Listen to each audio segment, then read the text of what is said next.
Hello students, आज फिर स्वागत है आपके अपने YouTube channel study with Manoj Kumar पर।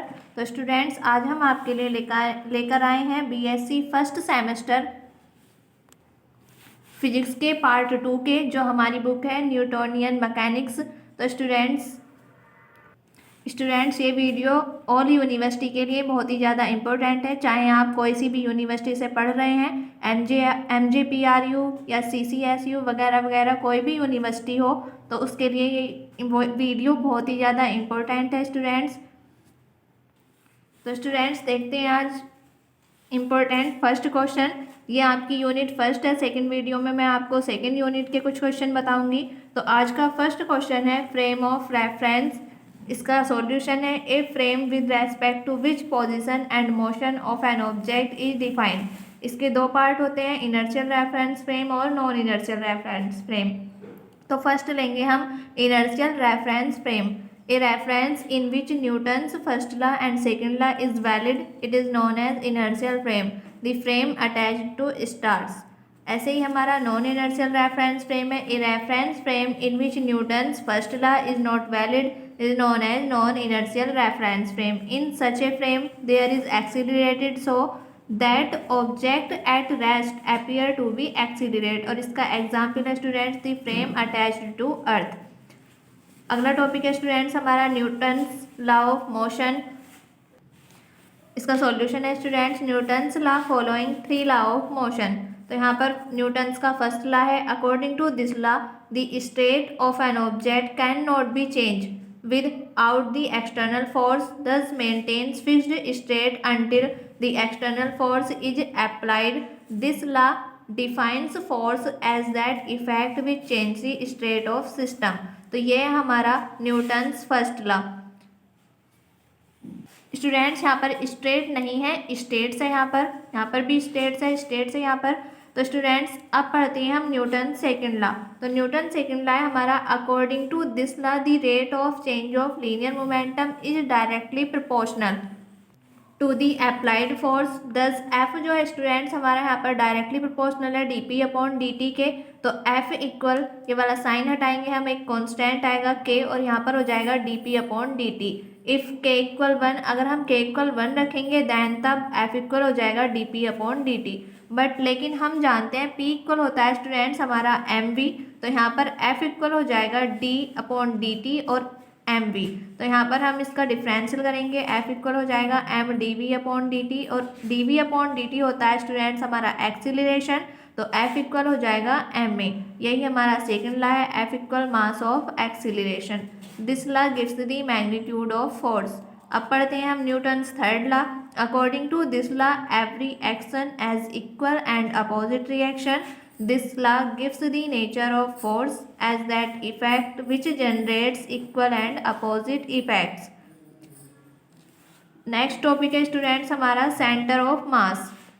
When total mass of a system is supposed to be concentrated at a point and all forces operating on a system be applied to this point, the motion of point is same as that of system itself. Then point is known as center of mass of A system from figure. तो students आगे देखते हैं हम।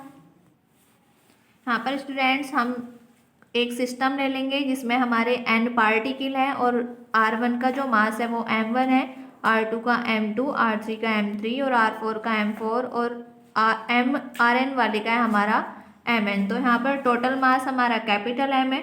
तो RCM यानी कि ये हो जाएगा हमारा m1 r1 plus m2 r2 plus dash mn rn तक, और अपॉन में आ जाएगा हमारा total mass m1 plus m2 plus dash mn। तो RCM इक्वल हो जाएगा स्टूडेंट्स हमारा समेशन i इक्वल 1 से n तक, इसको लिख सकते हैं हम mi ri, और अपॉन इस टोटल मास को लिखेंगे हम capital M, equation number 1। Similarly ऐसे ही हम अगर XCM निकालेंगे यहाँ पर तो 1/m i इक्वल 1 से n तक समेशन mi xi। YCM निकालेंगे, ZCM निकालेंगे। इसी प्रकार हम इसको मान लेंगे equation number 2 from 1। Equation number 1 से यहाँ पर हो जाएगा स्टूडेंट्स हमारा VCM equal DRCM/dt equal 1/n। RCM की वैल्यू रख देंगे यहाँ पर, समेशन i इक्वल 1 से n mi dri/dt। तो यहाँ पर हो जाएगा 1/m समेशन i इक्वल 1 से n mi/vi, इसको मानेंगे equation number 3। Differentiating again with respect to time, इसका डिफ्रेंशिएशन करेंगे टाइम के रेस्पेक्ट में, तो यहाँ पर हो जाएगा हमारा ACM equal dVCM/dt equal 1/m, यहाँ पर हो जाएगा हमारा i इक्वल 1 से n mi/dvi और अपॉन में dt। तो यहाँ पर 1/m, ये dvi/dt होता है स्टूडेंट्स हमारा एक्सीलरेशन, तो ये हमारा ai हो जाएगा यहाँ पर, और mi/ai यानी कि मास और एक्सीलरेशन हो जाएगा हमारा f, तो यहाँ पर f external upon m, equation number 4 मान लेंगे इसको। वैन f एक्सटर्नल, ये एक्सटर्नल है स्टूडेंट्स हमारा, f external equal total external force. If f external अगर हम जीरो रखते हैं तो यहाँ पर हमारा एक्सीलरेशन भी जीरो हो जाएगा और dVCM/dt की वैल्यू भी जीरो हो जाएगी। जब ये जीरो हो जाएगा तो स्टूडेंट्स हमारा VCM भी कांस्टेंट हो जाएगा, equation number 5। Thus velocity of center of mass remains constant in absence of external force। तो स्टूडेंट्स ये टॉपिक आपके समझ में आ गया होगा। तो नेक्स्ट इंपॉर्टेंट टॉपिक है हमारा work energy theorem. According to this theorem the work done by any particle is equal to change in kinetic energy of that particle. ये इसका स्टेटमेंट है, हमें प्रूफ करना है W equal KF minus KI, यानी कि फाइनल काइनेटिक एनर्जी और initial kinetic energy. Where KI जो है यहाँ पर हमारा वो है इनिशियल काइनेटिक एनर्जी और KF है यहाँ पर फाइनल काइनेटिक एनर्जी। इसका प्रूफ देखते हैं students. Let mass of object is m and dV/dt is acceleration due to force. Now from Newton second law, तो न्यूटन सेकेंड लॉ क्या कहता है हमारा F equal ma। m acceleration को लिख सकते हैं हम dV/dt, हाँ dV/dt हो जाएगा F equal m dV/dt। Students यहाँ पर हम dx से मल्टीप्लाई करेंगे और dx से डिवाइड करेंगे, तो यहाँ हो जाएगा F equal m dV/dx into dx/dt। We know that, हम जानते हैं dx/dt इक्वल होता है v, तो dx/dt की जगह पर हम v रख देंगे, तो F इक्वल हो जाएगा mv dV/dx, इसको मान लेंगे equation number 1। Now from definition of work, work की डेफिनेशन से देखेंगे W इक्वल हो जाएगा इंटीग्रेशन लिमिट x1 से x2 F into dx, equation number second. From equation first and second W equal, equation first से हम यहाँ पर F की वैल्यू पुट करेंगे, तो यहाँ हो जाएगा स्टूडेंट्स हमारा m into v dV/dx into में dx, dx से dx कैंसिल हो जाएगा, W इक्वल m हम बाहर ले लेंगे और यहाँ बचेगा, ये लिमिट हमारी चेंज हो जाएगी v1 से v2 और यहाँ v इंटू dv। तो यहाँ पर इसका इंटीग्रेशन करेंगे हम v की रेस्पेक्ट में v का, तो बेसिक फॉर्मूला होता है स्टूडेंट्स हमारा इंटीग्रेशन x की power n dx equal x की पावर n+1 अपॉन n+1। तो उसके अकॉर्डिंग जो यहाँ पर x का काम करेगा वो हमारा v करेगा और n का काम यहाँ पर 1 करेगा, तो W इक्वल हो जाएगा स्टूडेंट्स हमारा m ब्रैकेट में v²/2 और लिमिट v1 से v2। तो यहाँ पर हम पहले अपर लिमिट पास करेंगे और माइनस फिर लोअर लिमिट, तो W इक्वल हो जाएगा m v2² minus v1² W equal m की मल्टीप्लाई कर लेंगे अंदर, तो यहाँ हो जाएगा m v2² minus m v1² W equal, इसको लिख सकते हैं स्टूडेंट्स हम KF यानी कि फाइनल काइनेटिक एनर्जी, और इसको लिख सकते हैं हम KI यानी कि इनिशियल काइनेटिक एनर्जी, और इसके इक्वल हो जाएगा हमारा डेल्टा K। तो स्टूडेंट्स आपको वर्क एनर्जी थ्योरम समझ में आ गई होगी। तो नेक्स्ट टॉपिक है हमारा कंजर्वेटिव फोर्स। तो स्टूडेंट्स नेक्स्ट क्वेश्चन को बताते हुए आपको ध्यान है कि चैनल को शेयर एंड सब्सक्राइब भी करना है स्टूडेंट्स, तो प्लीज़ स्टूडेंट चैनल को शेयर एंड सब्सक्राइब भी करते रहिए, ये आपका अपना चैनल है, आपकी सपोर्ट हमारे लिए बहुत ही ज़्यादा इम्पोर्टेंट है स्टूडेंट्स। तो नेक्स्ट क्वेश्चन है हमारा conservative force. When work done by a force on an object does not depend on the path followed and depends only upon initial and final position, the force is said to be conservation. Let an object be displaced from P and Q along two paths first and second, then using definition of conservative force। तो यहाँ पर students हमारे दो path हैं P और Q, पहले वाले को हम मान लेंगे P से Q को यहाँ पर फर्स्ट और इस वाले को मान लेंगे सेकेंड। तो यहाँ पर फर्स्ट पाथ है हमारा P से Q F into D R equal second है पी से Q F into D R. Equation number 1 मान लेंगे इसको।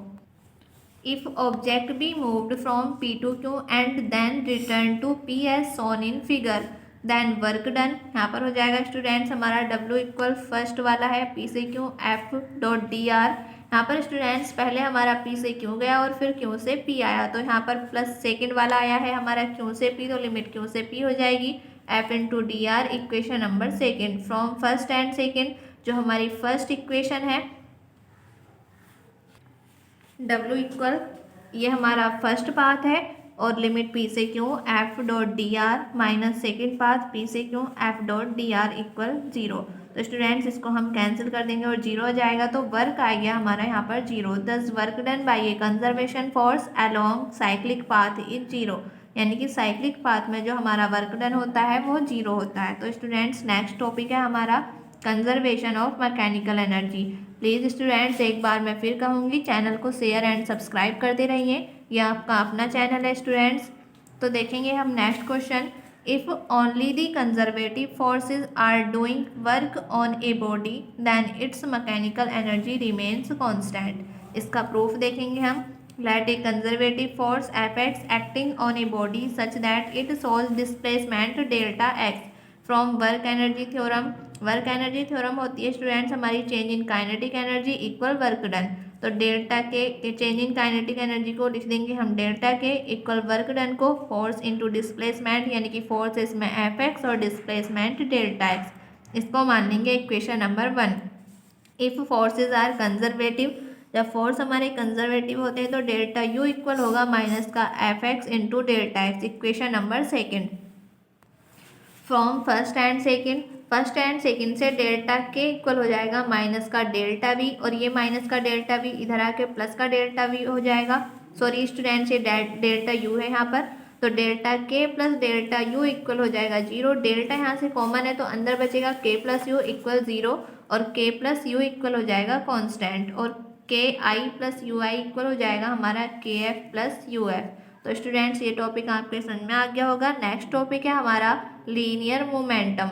Linear momentum is that quantity that measure the quantity of motion contained within the moving object. It is represented by P.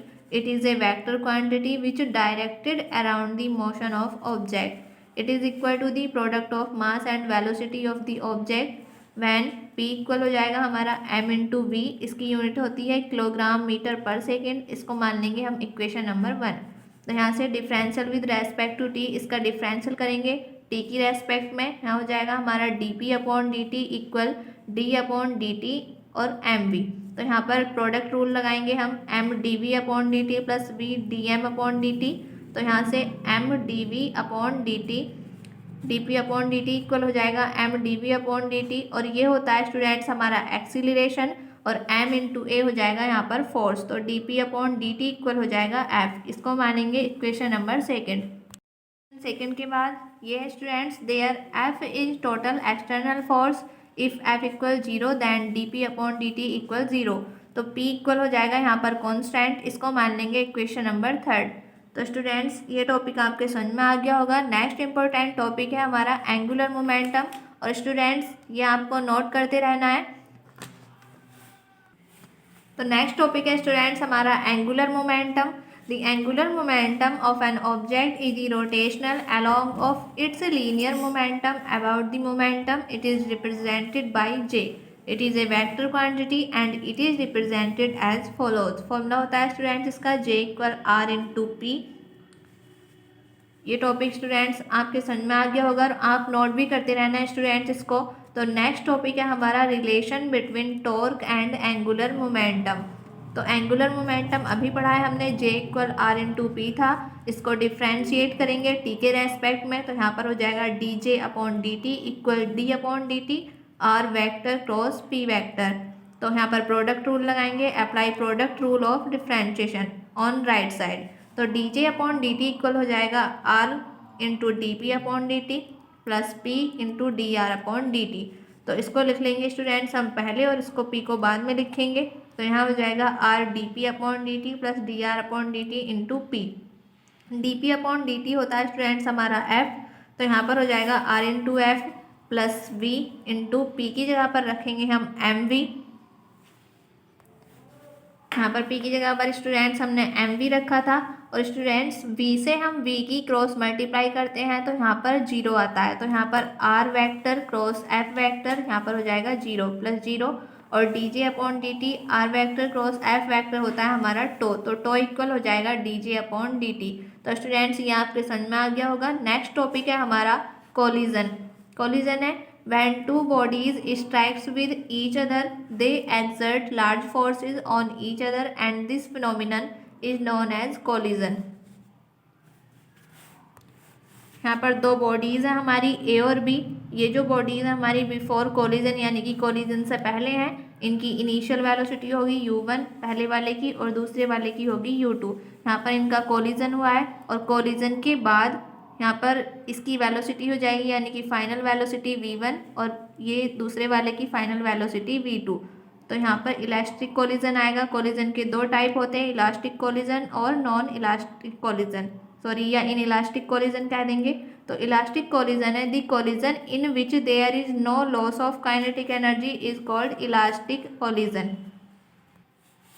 ये इसकी properties है students. First है momentum is conserved, second है kinetic energy is conserved, third है total energy is conserved. तो यहाँ पर हमने दो बॉडी ली हैं ए और B, initial velocity u1 u2, मास है इनके m1 m2। ये हमारी बिफोर कोलिजन यानी कि कोलिजन से पहले है और जब इनका कोलिजन हो रहा है तो ए बी और इनका मास वही रहेगा। कोलिजन के बाद इनकी वेलोसिटी हो जाएगी v1 v2 और मास इनका m1 m2।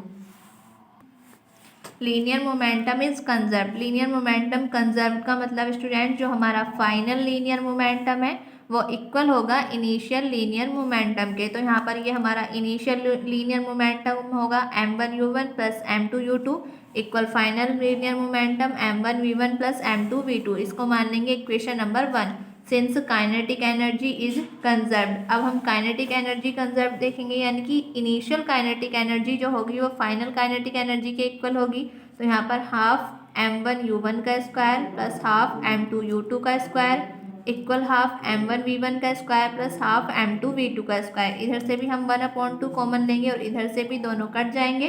तो यहाँ पर आएगा हमारा m1 u1 square plus m2 u2 square equal m1 v1 square plus m2 v2 square. Equation number 2 मान लेंगे स्टूडेंट्स इसको। अब है हमारा inelastic collision, the collision in which there is some loss of kinetic energy is called inelastic collision. तो यहाँ पर फिर हम दो बॉडी लेंगे, दोनों बॉडी हमारी ए बी हैं, ये बिफोर कोलिजन, ये ड्यूरिंग कोलिजन, ये आफ्टर कोलिजन। इनकी initial velocity u1 u2 final velocity v1 v2।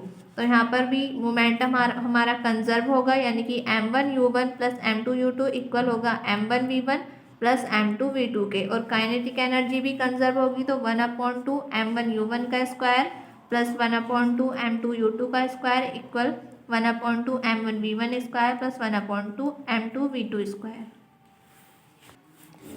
तो स्टूडेंट्स आपके नेक्स्ट टॉपिक लास्ट टॉपिक समझ में आ गया होगा और आपने नोट भी कर लिया होगा। स्टूडेंट्स हाथ के हाथ नोट करते रहना है आपको।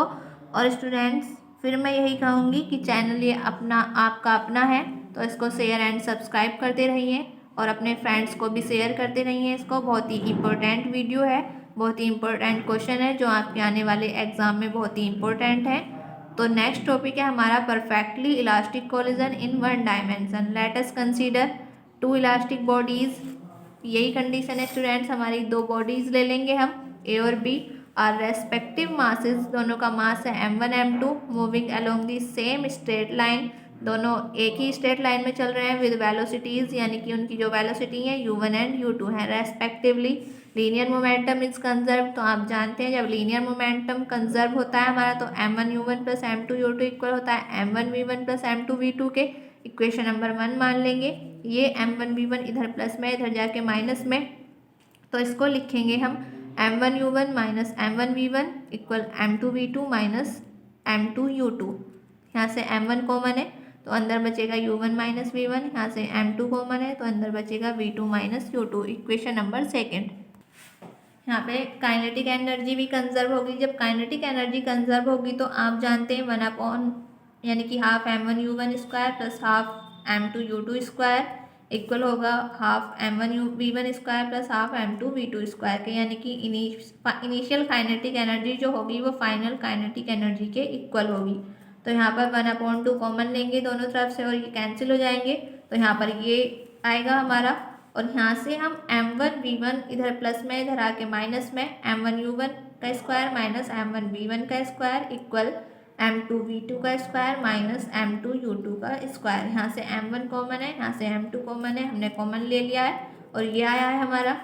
स्टूडेंट्स ये हमारा फॉर्मूला बन चुका है a square minus b square का, तो वो होता है हमारा a प्लस बी और a माइनस बी, एक बार जोड़ते हैं हम और एक बार घटाते हैं। तो यहाँ पर m1u1 minus v1 into u1 plus v1 equal m2v2 minus u2 into v2 plus u2, equation number 3 मान लेंगे इसको।